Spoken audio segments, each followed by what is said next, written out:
Welcome to another episode of the Full-Time Network Marketer podcast. Today, again, with a very special guest, not only a very close friend of mine, a person I've traveled the world with, I've built business in more than 100 countries with, but also my first ever mentor, a multiple seven-figure-a-year earner and one of the top 10 income earners in the network marketing industry. Super excited to have him here today. Welcome, Danien Feier. Awesome. Great to be here. Great setup. Looks amazing, Fabi. Congratulations. Really, really cool. Excited for the conversation. It's so fun having two Germans speaking in English right now. I know. We just realized. I was just asking, are we going to speak German or English? You said English, and I said, oh my God, I didn't prepare for that. So let's see. Obviously, I'm very well prepared because I know your whole story. We know each other for how long now? Like 7 years, almost 8 years. Yes. Have traveled the world together, have built business around the world, and so many ups and downs we had, and finally, so far we're in a pretty good up, I would say. For sure. And so let's start with the current situation, but then I also want to go a little bit into your story because your story is quite amazing. Most people only know snippets of it, but today I would like to bring a little bit more light into the career and who's the person, Danien Feier. So you live in Dubai since when? I think I moved here about... I always say 7 years. I didn't really count, which would mean that we know each other actually longer. But it's somewhat around that, I think. I think 2013 actually was the year when we met. I'm pretty sure about it. Okay. And you moved to Dubai a year later. Is that possible? You were Okay, still so in that's Germany. pretty close. Okay, so that's why. Yeah. You're still in the capital of network marketing, Wuppertal. Absolutely. That's the place to be, guys. So, I mean, right now, crazy successful. If you look at the rankings of the top income earners, you're in the top 10 right now, I guess, worldwide of income. So let's start also with numbers a little bit because we don't have to hesitate. We will not name any company names. So I think that's fine for any compliance reasons and so on. So what was your best yearly income so far? I don't really know the exact number, to be honest. I know that the best month was more than $600,000 between me and my wife, Stefania, who has already done a podcast with you. She was very excited too. So obviously that's crazy. So it's a couple of $1 million a year. I really don't know exactly, but it's a huge success. And you already mentioned it. Looking back, it was completely different. And you were there. So it's truly fascinating to see what has happened. That's why I wanted to start this way, because usually we lead kind of, okay, how did you start? How did it develop? Yes. But this time I wanted to start the other way around so that people see, man, so here's someone who is tremendously successful, who's well-known in the industry, and people love to see the success, but they never see what it takes to get there. And I remember when we met, you were at an income of, I think, like 5,000 euros. Let's say that's around like $6,000 a month. You had big dreams. You're already a great mentor for me in that time. But even then, you already had a long way and a long history with network marketing.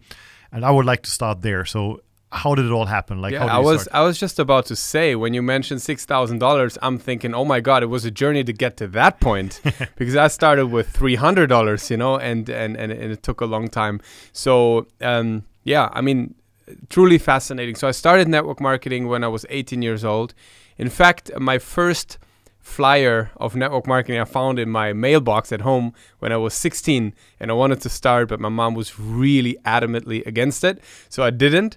When I was 18 years old, I was on a students exchange in France, and in the middle of the night, I remembered there was something about work from home. I never really got it, what it was. I didn't really understand. And I went on Google and I typed in the words work from home in German language, and I looked at all the results. And I found this website. Back then, the strategy was talk a lot, but don't say anything. Don't reveal anything. So it was kind of like testimonials, people being happy, receiving money in the mail. There was something about wellness that they mentioned, but that was about it. But there was an option to sign up on a seminar. It was called a success training seminar. So I signed up for that, and I went there. And again, that weekend, it just completely changed my life, because I always wanted to be successful, always wanted to make money. It's also because of the way I grew up. Everything was very, let's say, limited. The way that my, for example, my mom thinks about life is just really completely different the way that I think about life. I can't really remember having been in a nice hotel or having I don't know, driven nice cars, or even go to like a restaurant. That was a very rare occasion that happened. Usually we would always look at money first. How can we save money? How can we, not spend this? Oh, this is cheap. The ice cream's cheaper at home than, going to like a place to eat it or something like that. So for me, this was always something, I guess, from like a lack of money. I always wanted more of it. And I also was dreaming about freedom, living my own life and all of that. So that's where the drive came from, I guess. And then that weekend seminar really showed me network marketing for the first time. It was kind of like an epiphany and I never expected something like that to even exist. But you were 16. At that point, then I was 18. It was so again, at 16, I had this brochure. I wanted to get started without even knowing what it was, but my mom was stopping me. So 2 years later, I remembered about it, and then I signed up, and I went there. I was 18 years old when I was at the event. So you were still in school that time? I was still in school, yes. So in fact, my first 2 years, more or less, I was in school. And it was crazy because part-time to school, I was building my business. And when I started at the event, they said that you got to use your products to be successful. And I didn't have a lot of money, so I signed up with the smallest sign-up pack, which today I tell everybody not to do. Okay, don't do that. And I say it for good reasons, because if you do it, you start very slow. So that's what happened to me. I started very slow. It took me about 7 months to find the first distributor that would sign up in my business with a decent sign-up. I started by selling products really right away. And every single day I was on the phone, calling people. I was putting little flyers into mailboxes of people. That was before we all used Facebook. I mean, I don't even know if there was Facebook, but certainly we didn't have it. You didn't have it. It was something like I was every single day showing the products, selling products. And it took me about 2 years, which was exactly when I finished school, the same month, to make $1,000 a month, the first time. And, looking back at that, it seems very slow, and it was very slow. But yet, for me back then, it was amazing, because I started from a place where maybe I got $20 of pocket money, or 20 euros in that case, and then making $300 selling products was super great, 300, 400, 500. And then to make $1,000 after 2 years part-time next to school where I come from, I was the only guy. I mean, I can relate. There was no one making $1,000 part-time in school. That was huge money. I went to military and I signed a contract for 4 years, and my monthly wage was 1,400 euros. Exactly. Imagine, think about that. full-time. Yes.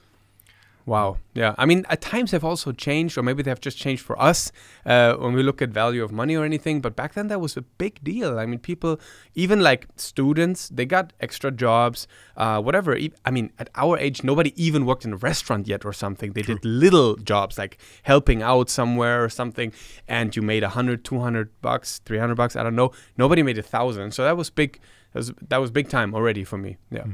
So, and I mean, there's super funny stories, and let's see if we can tell a few of them. Yeah. So you were building the business since you were still a student. So yes. Who were your clients? Yeah, that was funny because so in the very beginning, I just asked my friends if they want to order something, and they did. But I mean, come on, that ran out very fast. I mean, one guy ordered like a hand cream, and the other guy ordered a shampoo, and my mom, I think she ordered something once. But then that was kind of like the end of it. And when I went to like the decent programs, like a weight loss program, I remember it was more than 100 euros. People didn't have that kind of money of my circle, right?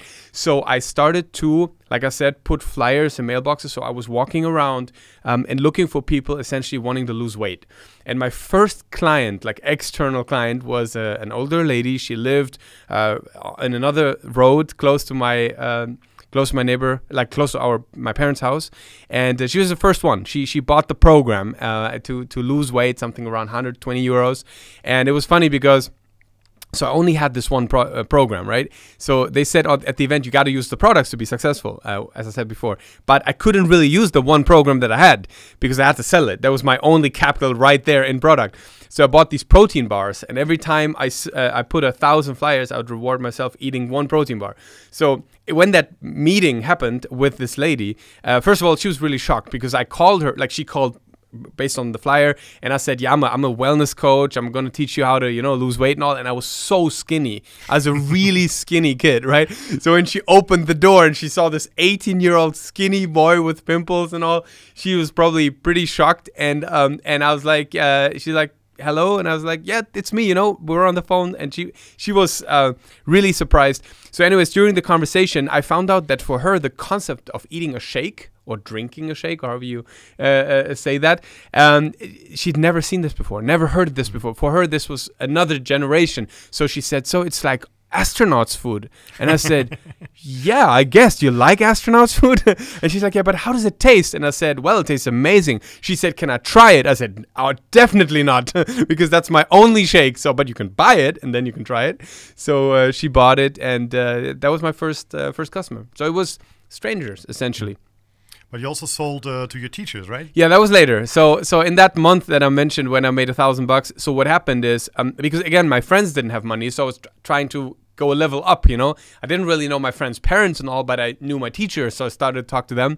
And one of my teachers, my Spanish teacher, actually, he wanted to lose weight, and I was talking about it all the time. And at some point, he started to buy from me, and he actually became a great testimonial because he did lose weight.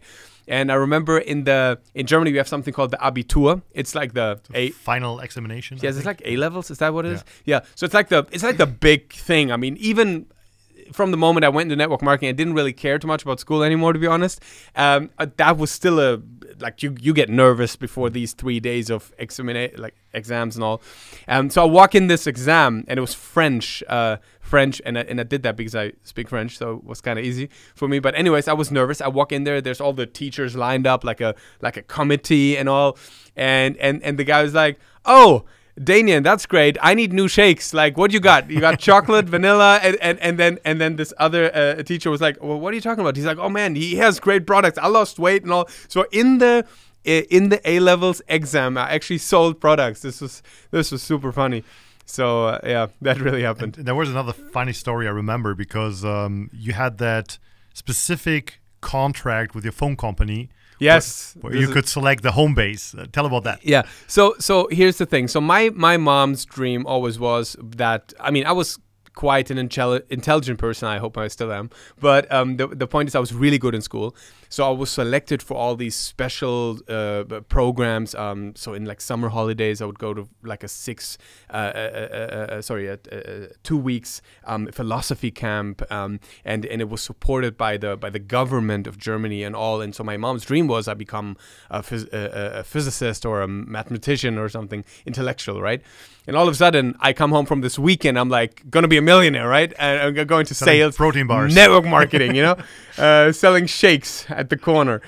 So she was excited, not. And so what happened is, because out of being scared for my future, my parents actually started to, well, I would say try to sabotage my business in a way. They would block the phone, and like, just back then you just pulled out the cable and there was no connection, nobody could call, right? Yeah, so younger folks cannot relate to that. So I'm putting flyers, nobody's calling. I'm thinking, what's going on? Why is nobody calling? And I found one day, like 3 days later, after putting thousands of flyers, that the phone was disconnected. It's like, Mom, what's going on? What about the phone? Yeah, your father and I were worried about you. You should focus on school and all. So my reaction was, well, first of all, I moved out, which is number one.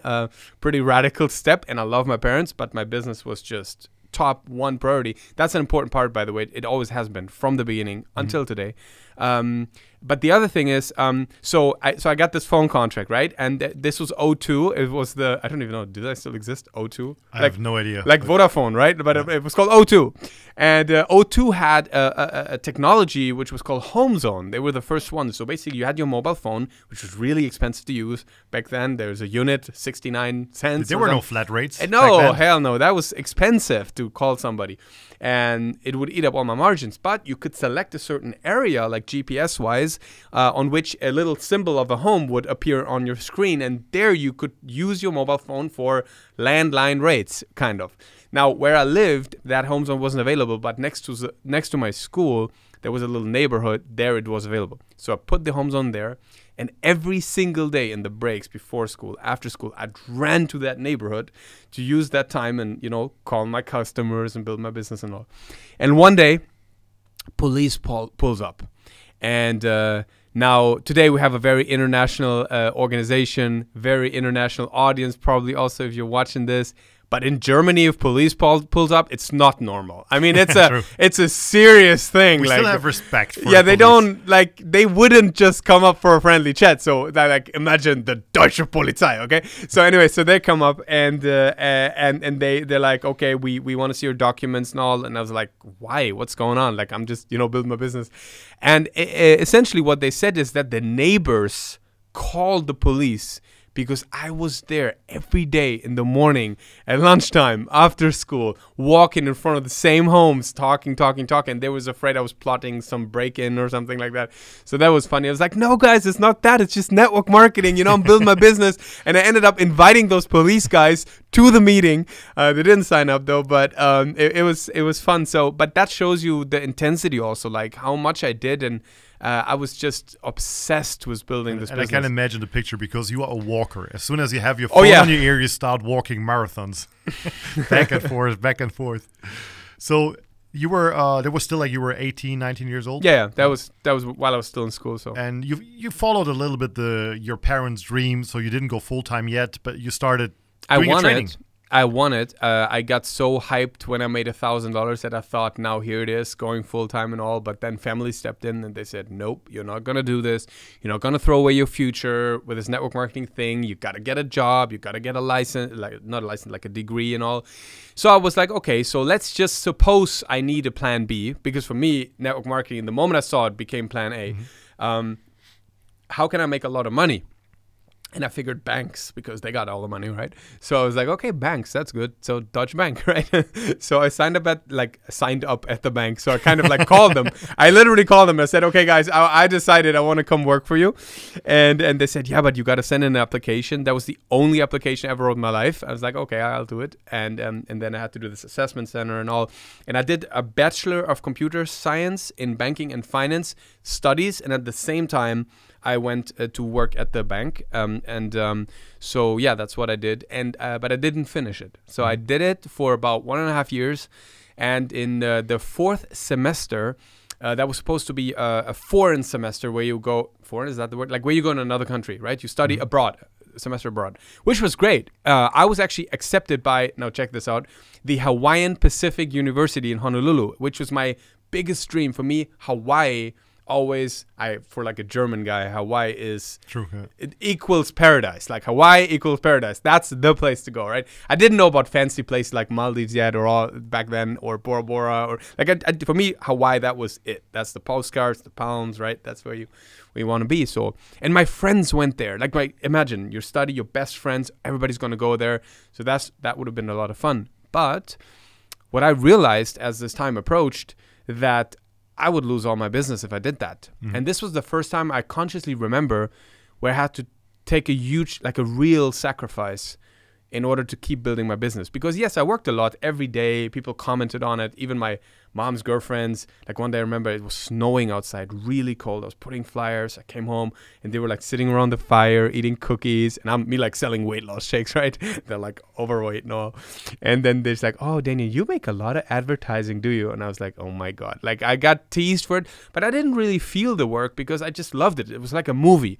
But when I had to basically take the decision, okay, either you're going to have the greatest 6 months of your life, more or less, or you stay home and build your business, which then would mean you quit everything.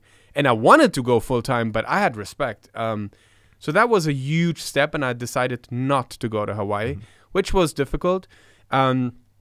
And it led me into Full-Time Network Marketer, which is your brand. Full-Time. There wasn't a Fabian Fitzner who taught me, So it was tough. It was tough, and funny enough, later on in the story, my company had this incentive to go to Hawaii, and I won that incentive every single year since. So now I've been to Hawaii, I think 8 times, to the greatest place, fully paid. So it's kind of like a comeback to that story. But yeah.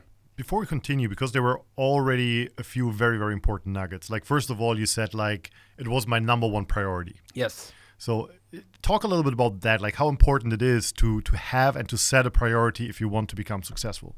I think you have to be obsessed by it if you really want to be successful, because whatever it is, whatever you do, I mean, you look at anyone who achieved greatness in anything, music, sports, or network marketing, or any entrepreneur, I mean, who are the great people that inspire us, whether it's Elon Musk or Steve Jobs, whatever, anybody was obsessed with their mission of becoming a success or creating that company or whatever it is. And here's why. Because anybody can start. Everybody has lots of hopes and dreams and, you know, says, okay, let's go. But truth is, as you're building, you will encounter challenges. You will encounter moments where it doesn't feel nice. You'll grow. You will learn. You will fall down. You'll deal with rejection. You'll deal with self-worth issues. You'll deal with a lot of things. And I believe every single person will come to the point where if you're not obsessed with it, you'll just quit. Because it will just, everything inside of you will want you to quit. And maybe even from like a logical perspective, it even makes sense at this point, but that's the exact moment where you shouldn't quit.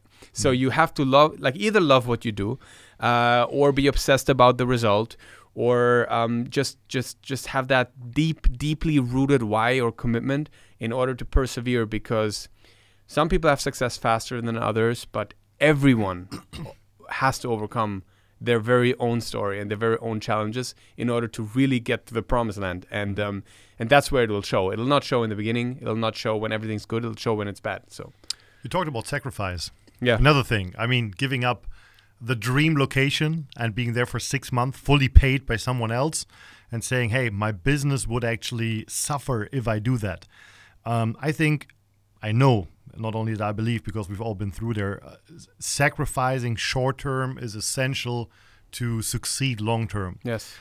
What's your opinion on that? And what are the normal sacrifices you see in your organization, what people have to do to grow? There's a lot of things. I mean, first of all, it is always nicer not to do nothing, potentially, for the average person. I mean, let's just do the obvious example. It is nicer to spend a night watching Netflix and eating bad food, you know, than it is to work and do the invitations and show the plan. Funnily enough, that is the short-term reward, which seems so attractive because it is so nice and comfortable and, you know, cozy and all. But truth is, and at least that's true for me, and I believe it's true for everybody, over time, I mean, even if you start like binging a show or something, it's great, but at some point you just feel bad. You just feel lazy and you feel, I don't know if you feel fat or something like that. It depends on your body constitution or all. But I start to feel, yes, it's a nice movie and all, but I feel like I'm not I'm not using my time right. I'm not advancing. For me, Tony Robbins keeps saying progress equals happiness. And if I don't have progress, I get unhappy. And if I watch a show or anything, yes, I love to watch a movie. And you know that. Like if there's one thing I do which is not working, I just go to the movies, snack a film, and I'm right back to work. Probably sometimes during the movie I'm back at work, right? I can confirm that. That's the thing. But I like that because I like that state change and the emotion of it. But just over time, it doesn't provide for me long-term happiness, and that's what's mostly the reason with short-term rewards. They're nice right now, but they're not fulfilling on a deeper level. Although they might seem promising in the beginning, but once you start working on your vision and you start dreams to come true, or you start to feel progress, or you start to be able to contribute in a meaningful way, then it's a different level. So again, you talked about sacrifices. So number one is to just sacrifice time, to put time into your business. That's a point where many people already they fail at that point. That's when even a prospect will tell you, oh, I don't have the time. Well, that's not true. We all have 24 hours. In fact, that's the only resource. We all have the same, from the crazy busiest person to just the average guy.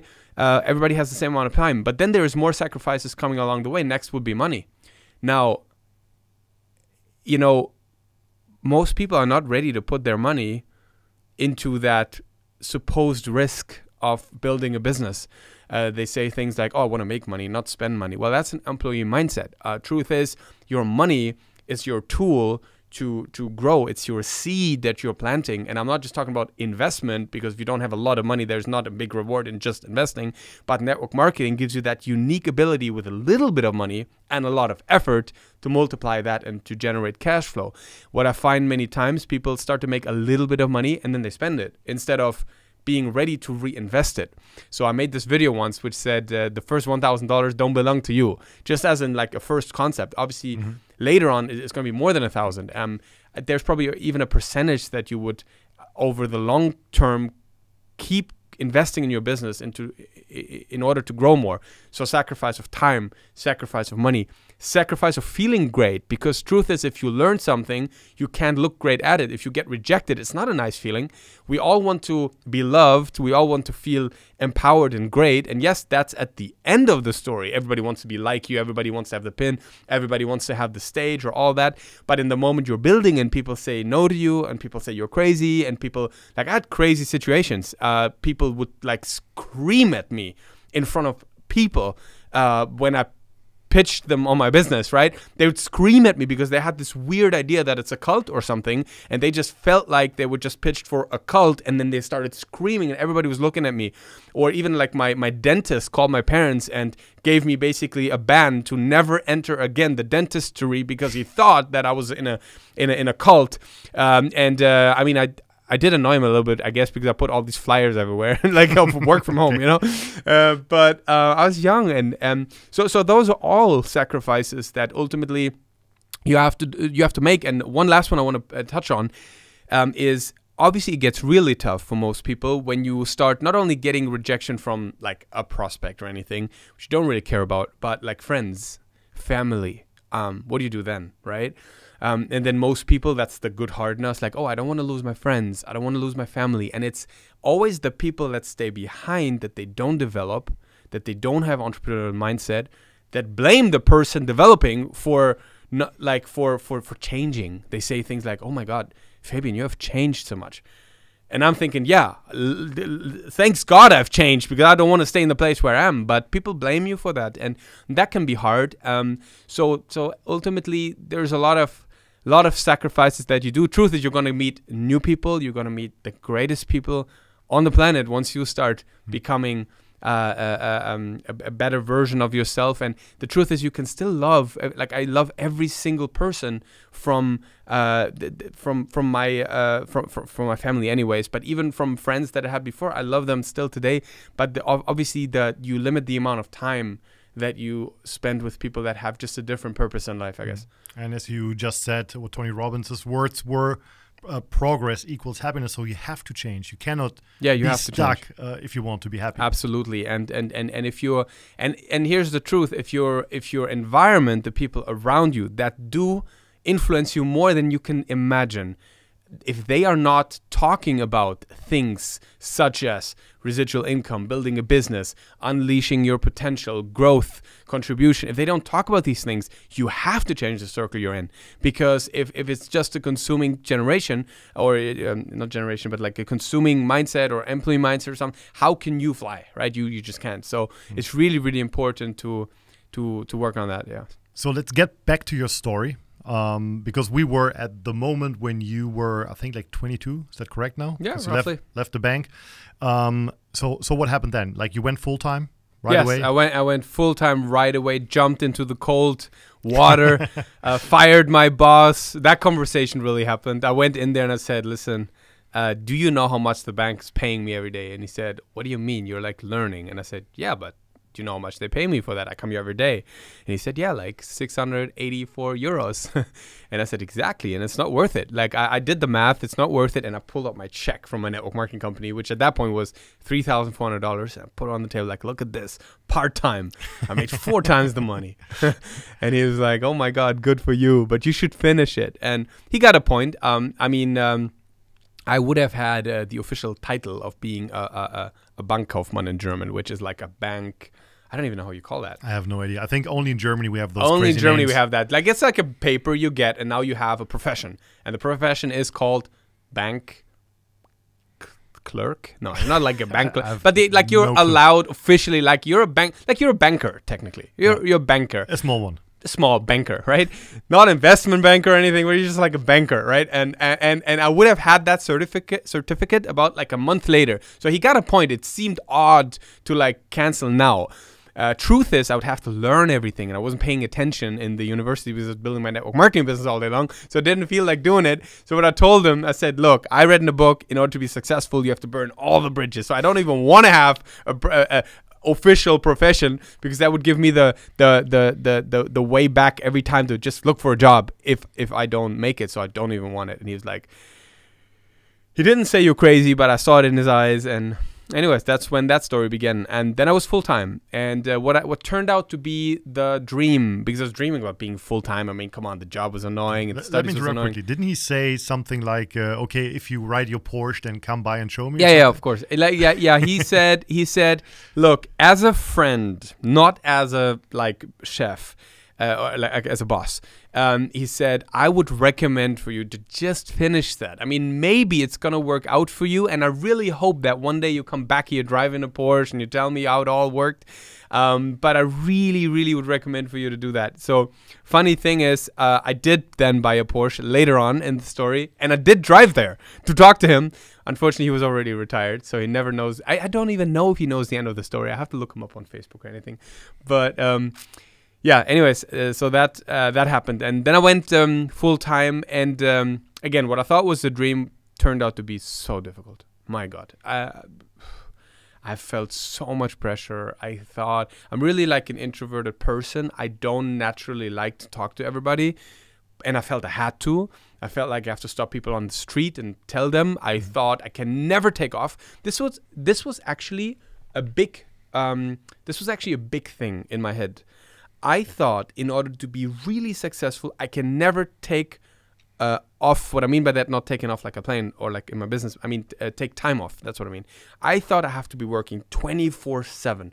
In the moment I didn't work, I started to feel guilty. So I put myself under that pressure. Today I know that's completely wrong. Like when you work full on, but when you play, just play. Like don't care. Like you just don't work right now. It's fine. Like allow yourself that time to recharge and all. But back then I didn't do that, and I started to do what I don't know how to do. Talk to strangers, putting myself under pressure. Obviously didn't have results. Didn't have great mentorship. Didn't have the right company. Didn't have nothing, and it was a real nightmare. Yeah, it was really difficult. Can imagine. Specifically, I mean, as I know the story a little bit, so I know where we're going to lead to. And specifically what you just said, I want to dig into that a little bit. You said you're an introvert person. People who see you in interviews, on stages, whatever, in your productions, or Instagram, they would say, no, this guy, he's not introvert. He's 100% extrovert. He's perfect in front of the camera. He's full of energy.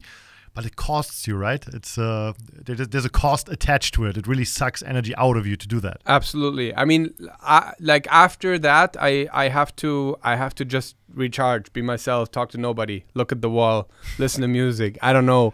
Actually, my wife, she's from Italy. I meet her later in the story, and she's always like, sometimes we're together, and she's like, "Why don't you talk? Like, why don't you say anything?" And I said, "I don't know." And I didn't even think about saying anything. I was just perfectly happy, so it's something that I guess. What's your tip to the introvert people listening to the podcast? Yeah, so if you're introvert and if it doesn't come naturally to you, you have to purposely be extrovert for a certain period of time every day.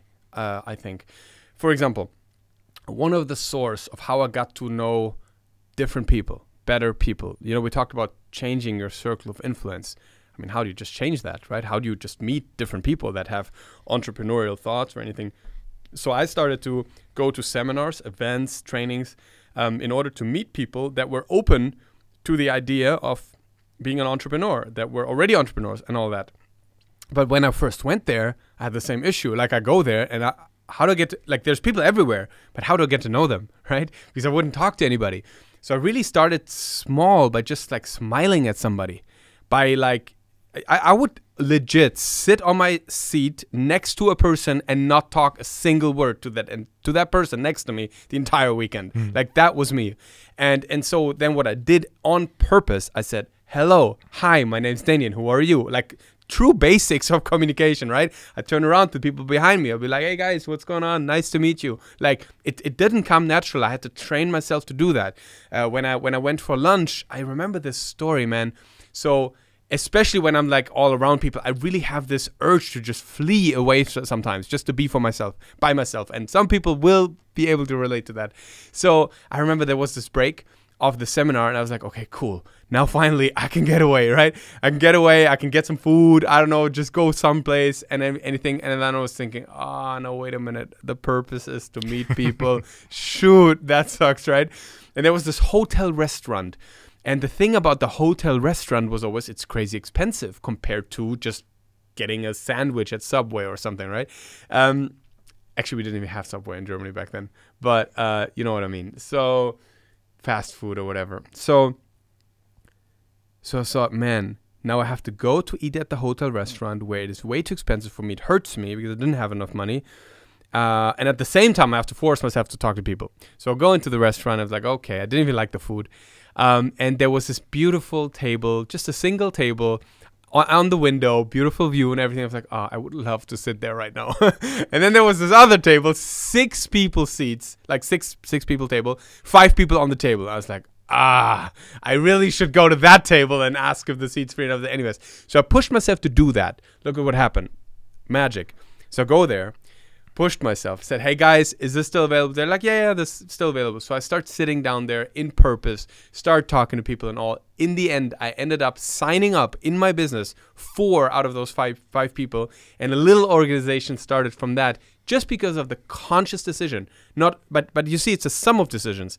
It's a decision to go to the seminar. It's a decision to stay where the people are. It's a decision to start the communication, because even a lot of other people, even if they're extrovert, they might not talk to you, but you can talk to them. Now, over time, what happened, I started to get good at it, and even started to, that's the other part. There will be moments you'll be super comfortable doing that. It's not like you have to convince yourself all the time to do that. You will, for moments, then be extrovert.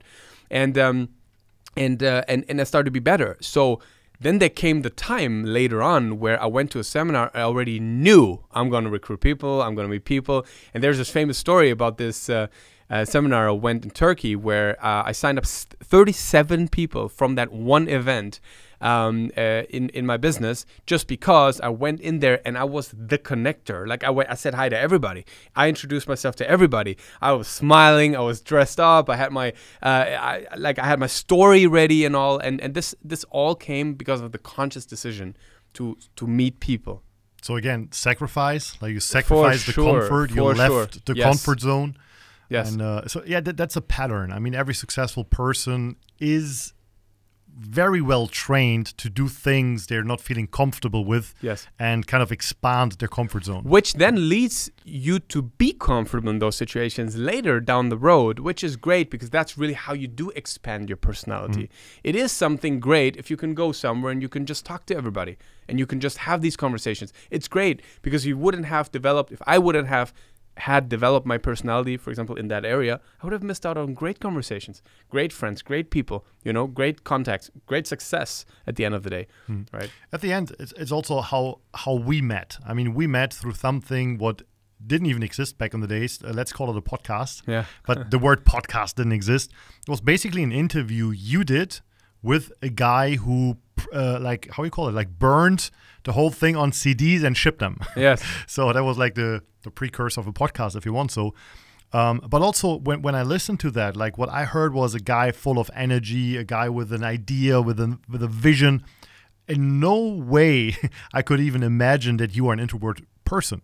But you trained yourself to do that. And that's how I started my career in network marketing. So what I want to say with that is you don't even realize how many people you will influence during your lifetime by those small decisions. Absolutely. Yes. So ultimately you will impact, like you develop yourself, but you really ultimately will develop a lot of others with you and reach a lot of others and grow your influence and all of that. Yes. So let's go back to the story. So you went full time. Yes. You weren't very happy. Yes, and ultimately I quit. I quit because I started to listen to people that were not in network marketing, and they said, "Didn't you know network marketing doesn't work? And you need a real business. Like if you really want to be an entrepreneur, you need to have like a real company." So I started a real estate company with a friend that I met in network marketing. He was a professional in this real estate business. I wasn't. I learned from scratch. We built a company in real estate from scratch. It was a great story. I did that for about 3 to 4 years. And ultimately, to cut the story short, I started to miss network marketing at some point. There was a lot of reasons for that, but mostly because of the freedom that you enjoy, because of being your own boss, because of not having to discuss for money. I mean, I understand it wasn't so easy to make a lot of money, but the money that I made, the check just came, right? And there was no negotiations about it. So it was great. So I started to get back into network marketing after that break. And I at this point, I didn't have a clue about whatever is the bad side of network marketing. I was in a big company before, so even though I wasn't crazily successful, everything was just amazing, right? But then I got to know this whole world of, scams and people lying to you and companies shutting down and all of that. And there's a whole story there. So I joined companies that went bankrupt. Before we go into that one, you just said, like, as a side note, like, oh yeah, I quit. Yeah. And I've been there. Yeah. And many of my guests have been there, which is super interesting. Like, we all were in a situation where we didn't know, are we good enough? Does it really work?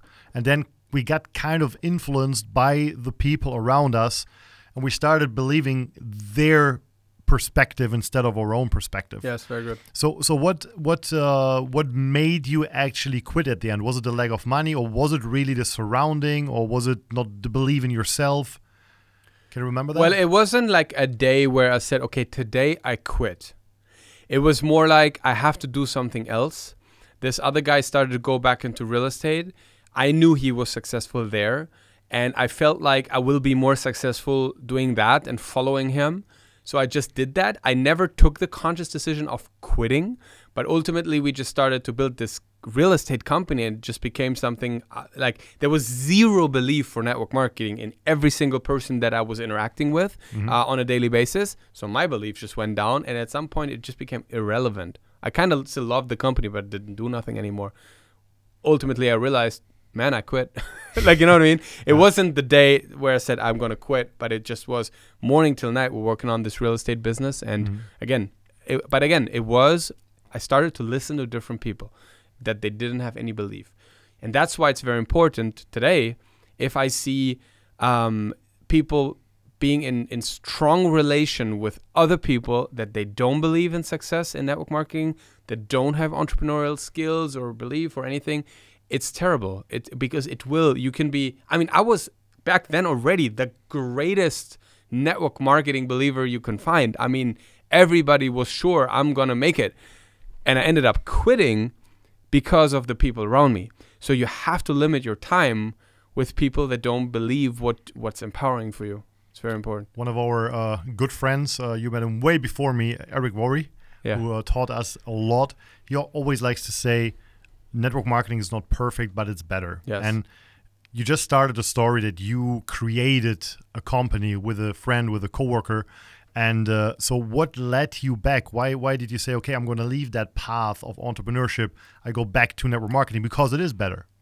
Yes, it is better. Exactly. Because I was not owning a business. The business owned me. I worked from Monday till Sunday. I was in the office physically, locked in a place where I had to be in the office, right? I was working for other people's dreams. They wanted to build homes. I worked for them. I wasn't building my own dream.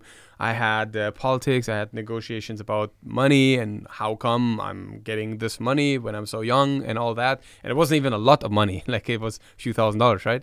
And all of that. So, and then there was, different understanding about probably different expectations on me, and I had different expectations on them, and it just started to not feel empowering anymore. I didn't really see the future of me there anymore, and I started to miss network marketing. It's also detailed, something like when you made money, they told me, oh, you can't wear this, oh, you can't drive that car, the customer will think we're too expensive because of your car.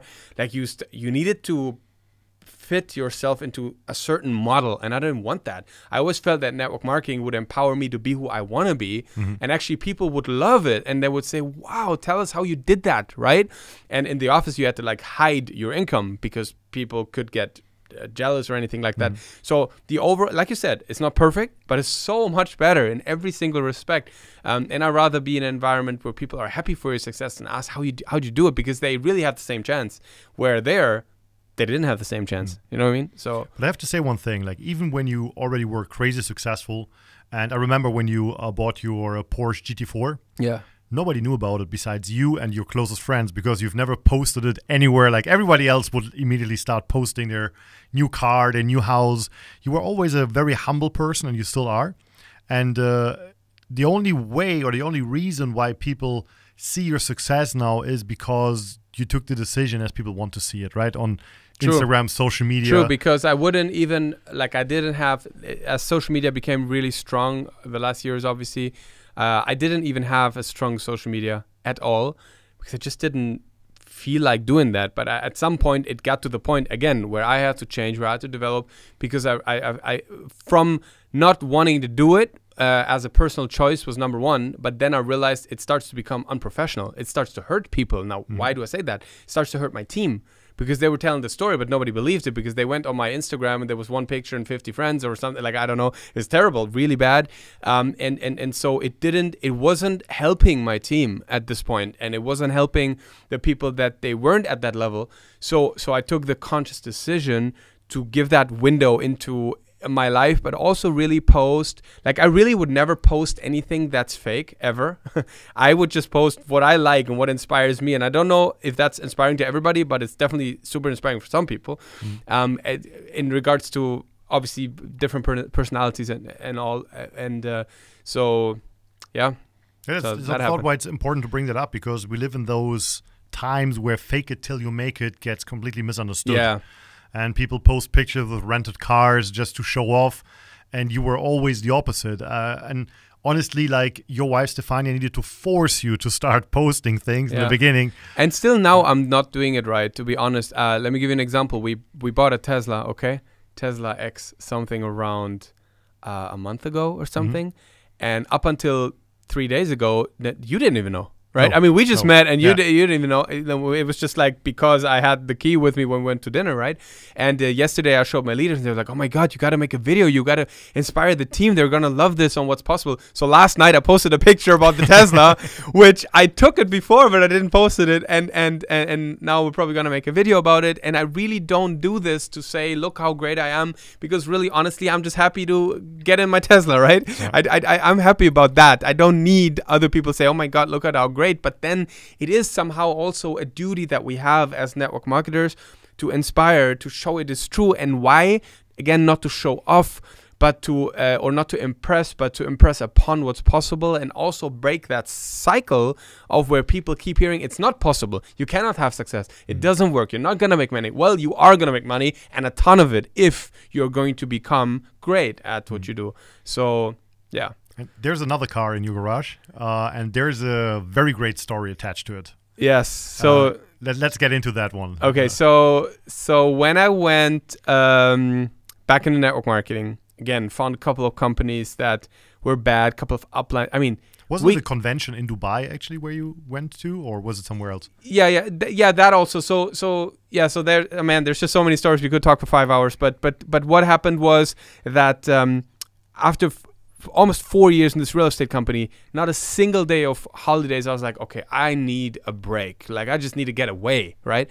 And I always loved Dubai. I just loved this place. I don't know why. It just attracted me. And it was certainly not for the taxes in the beginning, because I didn't even have any taxable income, right? So I just loved it because of what it is. And I went there for holidays, and I felt home from the first day. I love this country, the city, all of that. And right when I got there, there was the second International Direct Selling Festival in Dubai. Second time it ever happened in this nation. And I was there right in those 2 weeks. And I went there and I saw people doing network marketing all over the world. And I was so inspired. And I took my BlackBerry back then, and I sent a text and I said, I'm out. And it was on my birthday. So now we could even find out when that was. Probably, I mean, I don't know. We just have to look that up. Second International Direct Selling Festival in Festival City in Dubai. Whenever that was that year, 6th of April, I quit that day. And it was a strange feeling, because all of a sudden I was free again, but I didn't know what to do. And those companies around me, I couldn't do them because I didn't live here in Dubai, right? So anyways, so that was that. And later on, then I found a lot of things in network marketing, and I kind of mentioned it 3 times now. I just want to close on that part, is there's a lot of people in network marketing that really do it the wrong way as well. There's a lot of bad uplines. There's a lot of bad people. There's a lot of people lying, not telling the truth, faking income, faking stories. And it's dangerous, honestly, because I met people, they live in their own lie. It's unbelievable. And it took me years to figure that out. And funny enough, I still learned from these people. Every good scammer also has some good skills, but they use it for a bad purpose with a bad intention. Criminals would be the best entrepreneurs, to be honest. Yes, but the point is that it doesn't align with my values. But for example, I mean, if people really don't care about people, then, for example, they're not afraid to call them, right? So I lost my fear of being on the phone back then. And anyways, more along the story. But at some point then I found a great mentor. 2010 I signed up, and since then built that team that we have today. So about the car. So about 2012, around that time, I walk in Germany, and there's this Automotorsport, which is like a car magazine. And they show this concept car of a Lamborghini SUV, Lamborghini Urus. And they said concept car in China revealed by a Lamborghini. And I was like, man, that would be insane if Lamborghini would bring an SUV. That'd be an amazing car. So I bought this magazine, and I used it on that day because I did a video for the team, and I showed the magazine. I said, guys, you got to have a dream. You need to know where you're going and why. And let me show you just one of my dreams, right? This car. I love this car. I want to have this car one day. I'm going to buy this car in network marketing. And back then, that car didn't exist, right? So later on, what happened, years later, Lamborghini actually tossed that project. They never did that car. It was a concept. They didn't follow through. Even more years later, they took it back, and then they actually started to work on it. And last year, 2019, or even I think at the end of 2018, it then really became a car that was published by Lamborghini. At that point, so many years later, I lived in Dubai, and when it came out, I could have also immediately bought it. I didn't, because we still wanted to make sure financially to pay some other things first, to be smart about the money and the investments and all, but then ultimately ended up buying it. And we made this video that you can also find on my Instagram and all. I will post it. Okay. If you're watching on YouTube, anyone, so I'm going to post it below. Podcast, I try to put in the show notes, so just check it out. So it's just a crazy story if you think like... I'm not sure exactly how many years, 6 to 8 years earlier, I'm showing this car, and then it really happens. So dreams come true if you work hard for it. And it's good to see that, I guess. If just like, you know, how many times we see a big vision, but then we never know what happened. But that actually came to reality. And it's not the only thing. I mean, crazy stuff happened, Fabi. Let me just tell this one story. When The Secret came out, The Secret. It was a big thing when it came out with Bob Proctor and all. There was this check that you could print out from the internet and write the check, right? So I wrote this check to myself, and I put a crazy amount on it because I didn't want to put an amount that maybe would happen anyways, and then I'd negotiate with myself like, that doesn't work, right? I couldn't put $20,000 because, you know, that could happen. So I put like a crazy number. I put $300,000 in a month. Like, and I'll put my check, like my network marketing monthly commission, $300,000. And I put that on there, and I knew that would just never happen unless there's something about the power of your attention and focus and all. Now, I believe there's a God to it too. That is the reason on why the laws are like that. But, you know, that's a different story. So point is, I wrote that check, and I had it with me. And over time, obviously, I lost the check, right? I mean, I don't know where I put it. I moved homes. Ultimately, I moved to Dubai because I lived still in Germany when I wrote the check in Wuppertal. So we moved to Dubai. In Dubai, we moved homes and all. And about 2 years ago, roughly, we were unpacking old boxes. And my wife, she came over and she said, "What is that?" And she found that check, $300,000 check. And I was like, oh my God, I completely forgot about this check. This is so crazy. So I hold this check and I'm thinking, wow. And then I said, wait a minute. Let me please check our commission. So I go to my back office. I'm adding up all these weekly commissions. And the check that we actually received in that very month was more than $300,000. I think 312 or something. And I started to get goosebumps and was thinking, wait, let me check if I had that before. And I went back, and never once I did. So in the very same month that I actually made, the first time in my life, that insane amount of money, I just found that check and just appeared out of nowhere. Now I know we can say that's all just coincidence and all, like, but guys, that for me was a true magic moment. And again, another confirmation that if you put your thoughts and your focus to something and you write it down, and the power of words and the power of intention, and you pray about it, and God helping you and all, it can actually come true. And today I completely removed myself from any limits. Like people would say, oh, this is not possible, that's not I don't know. I think anything is. It's just a question, are you ready to pay the price, persevere, and do all that. So that was the crazy part. So yeah, what happened next? You just mentioned before that there's a very important part of your story, which is your wife. So how did you meet? You met in the industry, right? Yes, in network marketing. So my organization was always just local, national in Germany. And one day I had a guy who lived in Portugal, and he was building in Portugal. Like, one guy met a guy who knew a guy from Portugal. He was a German, and he started to build there, and he started to qualify for some incentive, let's say, right? And there was this dinner of a company, and he was the only guy there, and I was like the upline, so I felt like, okay, I should go there to be with him, support him. Also exciting for me, first time, you know. And I went there, and I knew no one but him, like this couple, my couple, that they were qualified. And I was at that event, and well, my wife, Stefania, like, she walked in, right, that day. And I looked at her, I was like, oh my God.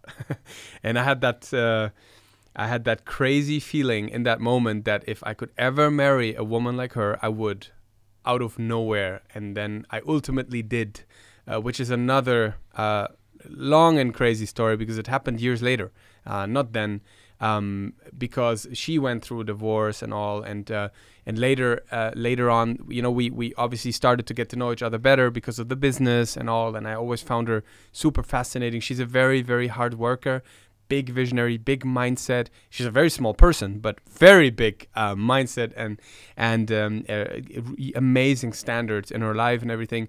And so we got together, and that ultimately was the fire cocktail in network marketing, because the problem about us is we push each other. I mean, she pushes me and I push her, and she pushes me, and there's just no end to it. And that then led to a crazy explosion also in my business, because I really do believe that, and maybe you'll agree at this point, if we really look from like a senior position in network marketing about the really big successes, it needs to start at your home. I mean, what do you think about every day? What is your... Like, when no one is watching, how are you working, right? And the person closest to you obviously will be the person that is either giving you the room to grow, or is even growing with you. And that's a major foundation for success. And for me, also, I mean, she has 3 kids. They became my instant bonus kids. So went from being a single guy to having a whole family overnight, which put me into a position of totally different responsibility. And it's crazy. Like, if you're watching this right now, being a single guy or a single even girl, I can't imagine how that feels, but you're still single, independent, you know, something like that. Then to have a family overnight, it changes everything. It really does. You need to step it up. You can't just, you know, you can't just not change, let's put it that way. And that led me to put a whole different work ethic to the table, and that was one of the big reasons why also income went up dramatically. Yeah. Looking forward to many more years with you guys specifically. I don't want to stretch the podcast too long, because if not, your car will be stuck in the garage. I know they're waiting for you, actually, right? Yeah, this is the some of the perks that you have. So the shop closes at 6, but they said we're gonna wait for you until 7. Being a good customer, I guess. So that's great. But awesome. So the last words always belong to the guest. So, but before we do that, how can people reach you? If somebody wants to get in touch with you, what's the best way? Instagram or yeah, Facebook? I think just social. I mean, I do have a website. I also wrote a book that people can read. It's called History in the Making. You can get it on Amazon or on my website, danienfeier.com. But I think if you really want to get like in touch, just social media. And if you really want to get in touch and I don't answer, just be persistent. Like, keep writing or commenting or something like that, because I don't have a social media team reading my messages or all that. I really do that myself, but obviously I can't because I have thousands of requests. But if people really want to get in touch, and they can, and so just do that. And that's always a great way. And really, if you want to follow the story or see, you know, what I like, what I love, or anything, I really do post that now on Instagram mostly. So that's a good place. Like Philip Plein, for example. Yes, it's crazy that right now I'm not wearing a Plein shirt, but I'm wearing a Plein jogger, which you can't see, and Plein shoes, which you also can't see. But anyways, it's I'm a big fan of Philip Plein fashion and the story behind it. I also love to play a lot of tennis. You know, it's one of the recent things that I added into my lifestyle. We always like to say, if Danien Feier does something, he does it right. Right? So yeah. No, you're 100% in, like all in. I know. It's really like that. So if I do something, it's extreme. My mom used to always say that. Why can't you not just do something a little bit? Why do you always have to do it extreme? I don't know. It's just something about who I am, I guess. But I would say also, I know we wanted to go to the end, but I have to talk about that quickly. So Philip Plein, he is also tremendously successful, and that's a pattern in your life. You always orient yourself. Do you say that? Like orient? Like you go. Yeah, you focus. You follow people. You watch out what successful people are doing, and you always look how can you become close to them and learn from them. And there's actually a few stories now. Like you're kind of good with Philip Plein already. You know each other. Like he knows you as a valuable customer. You met him a few times, and that's something I really love about you. Like if you have a goal, like your wife, for example, like okay, I want to achieve that, you achieve it, like sooner or later. It's true. Like I honestly, for me, if I really want something, for me, it's not good enough to just talk about it, dream about it, and then let it go. Like I'm really putting, I wouldn't say like my life to it, but somehow I do. I put my life, my situation, my adjustment to the point that I can, at least I can, I do anything I can in my power to get it. And usually, if you really do that, you get it. Mm-hmm. If you shift it from a want into a must, you usually meet your must. That's what Tony Robbins says. But it is again a circumstance, God, secret, whatever, because you met Philip the first time at an airport by accident, right? Yeah, man. This is so crazy. I mean, there is this unbelievable quote, and Fabi, that's the job for you. You got to find this quote and put it in the show notes or something. And I don't know even who has said it. Maybe Johann Wolfgang von Goethe, German guy. But there's something like, if you put your mind to something and you really decide, then what's going to happen next is that the somehow the circumstances gets shifted in your favor, and you get help that's not coming from you, that you weren't responsible for. And I have so many stories in my life about where that was. When we joined our network marketing company that we're with right now, we didn't choose that. That just happened. True. And if we look at what happened because of that, I can't even credit all of the success to me or even us as an organization. A big part goes to the company. You look at things that happened with Stefania or the story with Philip Plein. So I started to get really obsessed about, the clothing and the design and the story of the company and all. And out of nowhere, in like the busiest airport in Turkey, Istanbul. I mean, if you've ever been there, there is about 1 million people there. And my wife is like, and I'm like just watching the stories even on Instagram. And my wife's like, you are not going to believe who is here. And I was like, what do you mean who's here? She's like, look at there. It's Philip Plein. I was like, what? And it was just right there, standing in front of us. I was like, what? Now, you might think that's another coincidence. Now, how about that? A month later, we're in New York, totally different scene, totally different place. We're standing in the security line, and I'm kidding you not.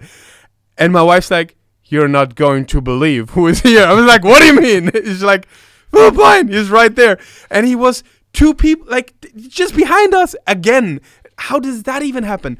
So we walk into the plane, and I said, that was the first time when we walked into the plane, I was like, oh my God, how cool would that be if he would actually sit where we sit? He had the seat in front of me, like in front of me in the plane. Or the second time that we met him in New York, we went to the lounge, the Emirates lounge, and I was like, how cool it would be if he would came in the lounge.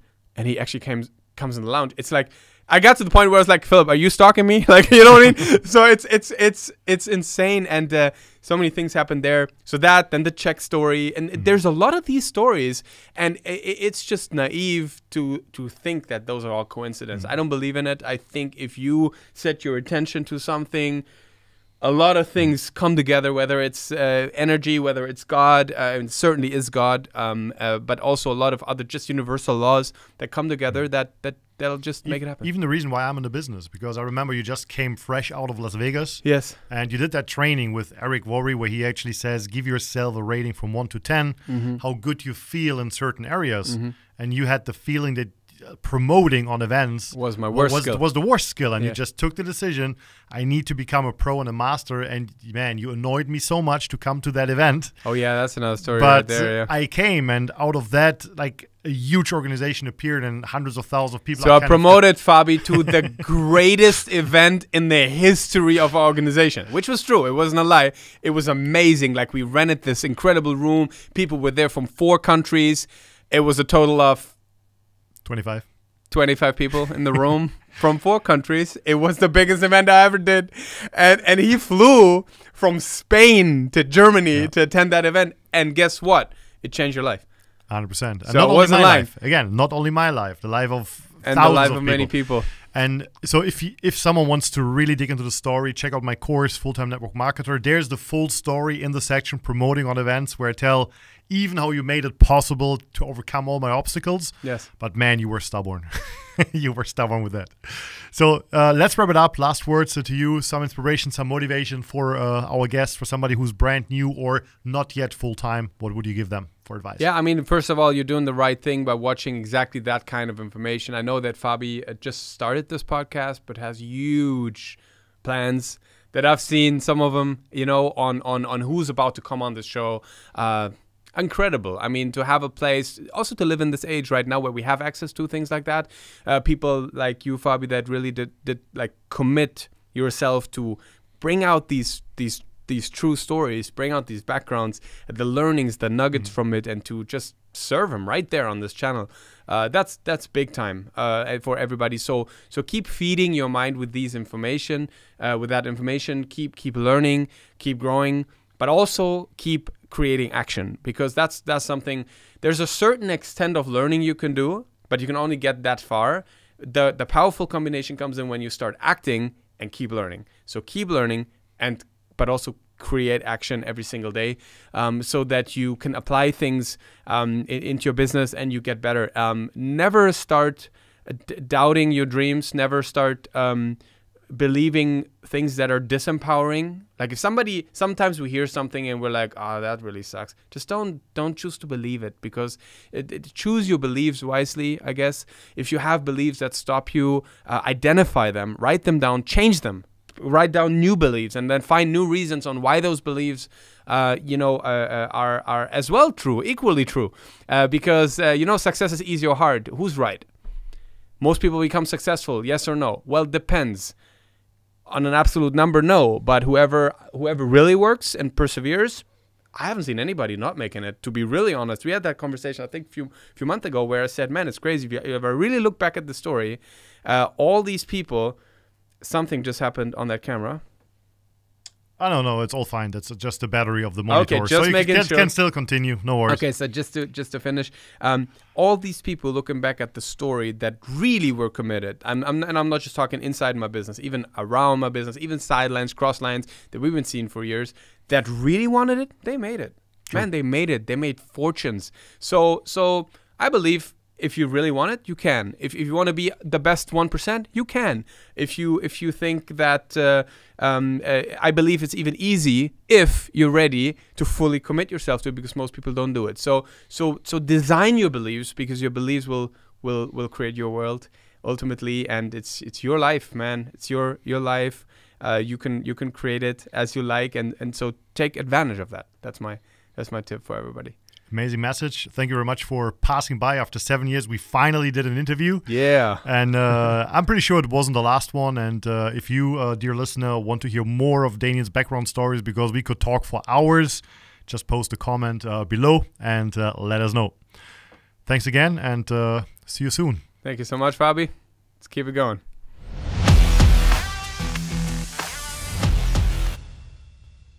Thank you so much for tuning in. I hope you got great value from today's video. If you want to become a full-time network marketer yourself, check out the link to my free courses in the description below. And if you're interested in more content about the industry or amazing interviews with $1 million earners, check out this video or this one. See you soon.